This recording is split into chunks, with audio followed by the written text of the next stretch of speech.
Now at 6, a plan to prevent another school massacre from happening ever again. We are better off identifying and stopping killers rather than simply trying to defend against them once they've begun the killing. Senator Marco Rubio reveals the details of what he's calling the Stop School Violence Act.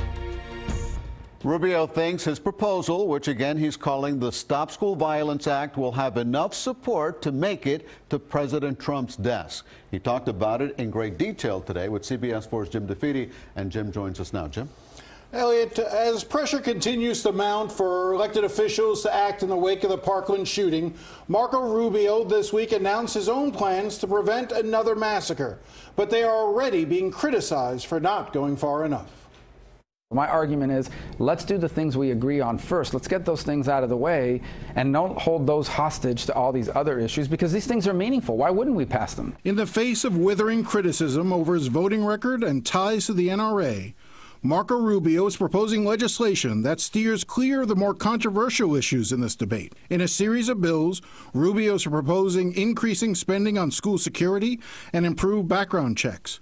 But he is also calling for a federal gun violence restraining order. Someone can go to court, be it a relative, someone who lives with you, or law enforcement, and get a federal judge to issue a short-term removal of guns and or stopping you from buying guns if you have probable cause that that person could be a harm to themselves or to others. A similar plan is being proposed by the state.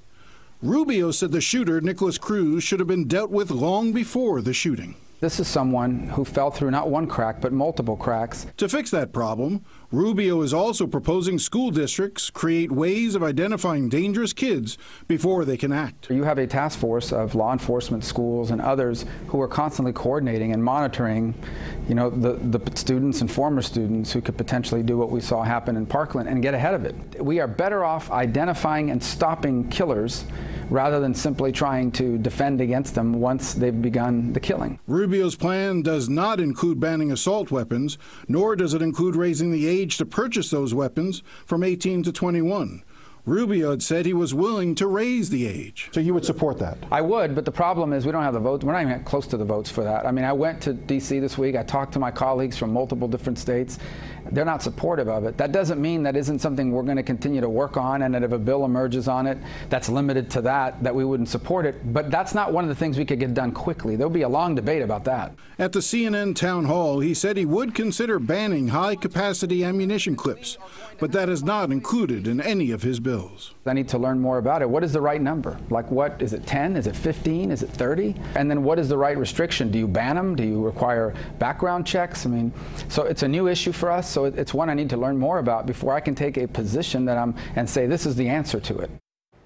Jim, he doesn't seem to like comprehensive bills in general, right? Yeah, he went through the 2013 comprehensive immigration plan. That failed. His general view is that when you try to do too much in a single bill, the bill will end up failing. So he's trying to pick off those parts that he thinks he can pass and stay away from the more controversial ones. You also talked to him about Broward Sheriff Scott Israel. What did he say? I asked him whether or not he still has confidence and if he thinks that Sheriff Israel should resign. He said that he wants the Florida Department of Law Enforcement investigation to play out. He also suggested to me, and I thought this was interesting, that the United States Senate Judiciary Committee, which he's a member of, may begin to request records and hold hearings themselves on what took place on the police response to this shooting. All right, we'll be following that, Jim. Thanks a lot for joining us. And